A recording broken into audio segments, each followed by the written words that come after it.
Praise the lord. ప్రభువును రక్షకుడైన యేసుక్రీస్తు నామంలో మీ అందరికీ నా యొక్క వందనాలు. అందరూ బాగున్నారా? ప్రతిదినం దేవుని యొక్క వాగ్దానము మిమ్మల్ని బలపరుచుతుందని ఆశిస్తున్నానండి. మీ జీవితంలో అంటే ఆశలు కోల్పోయిన జీవితంలో ఇంకా స్టెప్ ఫార్వర్డ్ చేయడానికి, ఇంకా ఒక బలాన్ని ధరించుకుని ముందడుగు వేయడానికి మీకు సహాయపడుతుందని కూడా ఆశిస్తున్నాను. మరి ఈ ఉదయకాల సమయంలో దేవుని యొక్క వాగ్దానాన్ని చదువుకుందాము. కీర్తనల గ్రంథము 37వ అధ్యాయము 4వ వచనము. యెహోవాను బట్టి సంతోషించుము, ఆయన నీ హృదయ వాంఛల్ని తీర్చును. ఆమేన్. చాలా చక్కటి యొక్క వాగ్దానాన్ని దేవుడు ఈరోజు మనకు అందించి ఉన్నాడు.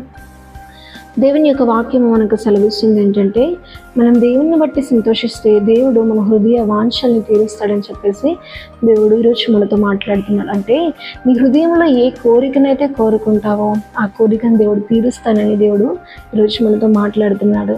అంటే ప్రతి హృదయంలో కొందరికి కొన్ని ఆశలు, కొన్ని కోరికలు ఉంటాయి కదా, అవి తీరుస్తానని దేవుడు చెప్తున్నాడు. మరి మీరు అనుకోవచ్చు కదండి, ఇప్పటికి కూడా నేను ఎన్నో కోరికలు కోరుకున్నాను, మరి ఆ కోరికలు ఎందుకు ఇంకా లేట్ అవుతున్నాయి, ఎందుకు ఇంకా తీర్చబడట్లేదు అని మీకు ఆలోచన రావచ్చు.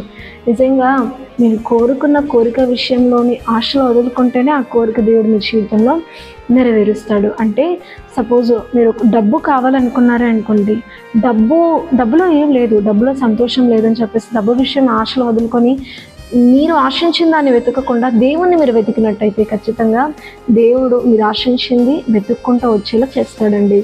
కానీ ఎప్పుడైతే దాని మీద ఆలోచన పెట్టి దాని గురించి ఎన్నో కలలు కంటూ అది వస్తే ఇలా చేస్తాను, అలా చేస్తాను అని చెప్పేసి ఎన్నో ఎక్స్పెక్టేషన్స్ అండ్ ఇమాజినేషన్స్ మీకు ఉన్నాయి అనుకోండి, దేవుడు ఆ కోరికను తీర్చుడు. ఎందుకంటే దేవుడికి కూడా ఒక డౌట్ ఉంటుంది, ఏంటంటే ఇన్ని ఇమాజినేషన్స్, ఎన్ని ఎక్స్పెక్టేషన్స్, ఎన్ని డిజైర్స్ ఉన్నాయి, మరి ఆయన ఆశించింది నేను ఇస్తే నన్ను పక్కకు పెట్టేస్తే ఎలా అని చెప్పేసిన డౌట్ దేవునికి కూడా వస్తుంది.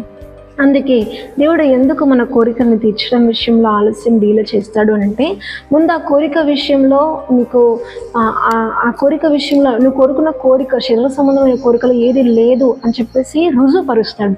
దాని తర్వాత మీకు అది ఇస్తాడండి. అది ఆ డబ్బు విషయంలోనైనా, ఘనత విషయంలోనైనా, ఏ విషయంలోనైనప్పటికీ కూడా ఆ కోరిక, ఏ కోరికైతే నువ్వు కోరుకుంటావో దీనిలో ఏది లేదు, నిత్య జీవమును నాకు మార్గము చూపించే దేవునిలో తప్ప నేను కోరుకున్న దాంట్లో ఏది లేదు అని చెప్పేసి ఒక క్లారిఫికేషన్ మీకు వచ్చిన తర్వాతనే దేవుడు మీకు కోరికను తీరుస్తాడండి. అందుకని దేవుని యందు, దేవుని వెతుకుటకు, దేవునిలో సంతోషం కనుగొనుటకు, దేవుని యందు సంతోషించుటకు ప్రయాసపడండి. కోరికను కోరుకొని ఆశించి ప్రయోజనం లేక ఆశలు వదులుకోవడం కాకుండా, మీరు కోరుకున్న కోరిక మిమ్మల్ని వెతుక్కుంటూ రావడానికి దేవుని మీరు వెతికితే మీరు కోరుకున్న కోరిక మిమ్మల్ని వెతుక్కుంటూ వస్తుంది. ఖచ్చితంగా ఇటు వాగ్దానాన్ని, ఇటు పనిని మీరు చేయండి. ఖచ్చితంగా మీ డిజైర్స్ ఏవైతే ఉంటాయో దేవుడు వాటన్నిటిని ఫుల్ఫిల్ చేస్తాడు. ఇటు వాగ్దానము దేవుడు ప్రతి ఒక్క జీవితంలో అనుగ్రహించును గాక. ఆమేన్. ప్రార్థన చేసుకుందాం. పరలోకమందున్న మా తండ్రి, నీకు మహిమ కలుగును గాక. చాలా చక్కటి యొక్క వాగ్దానాన్ని మాకు అందించావు. ఏ కోరికలైతే మేము కోరుకుంటామో మా హృదయ వాంఛలు తీరుస్తామని చెప్పేసి మీ వాక్యము సెలవిస్తుంది కనుక వాటి మీద కాకుండా మా దృష్టి మొదటగా నీ మీద మేము పెట్టుటకు సహాయం చేయండి. మా ఆలోచనలు, మా తలంపులు నీ మీద పెట్టినప్పుడు తండ్రి, వాటిలో ఏమీ లేదు అని చెప్పేసి మేము తెలుసుకున్నప్పుడు అవి మమ్మల్ని వెతుక్కుంటూ రావడానికి మీరు సహాయం చేస్తారని ఈరోజు మాకందరికీ మీరు రూఢీపరిచినందుకు నీకు స్తోత్రాలు.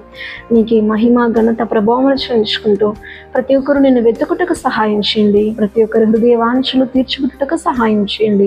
నమ్మిన ప్రతి జీవితంలో ఈ వాగ్దానం నెరవేర్చు ప్రభు యేసుక్రీస్తు నామములో అడిగి వేడుకుంటున్నాము తండ్రి. ఆమేన్.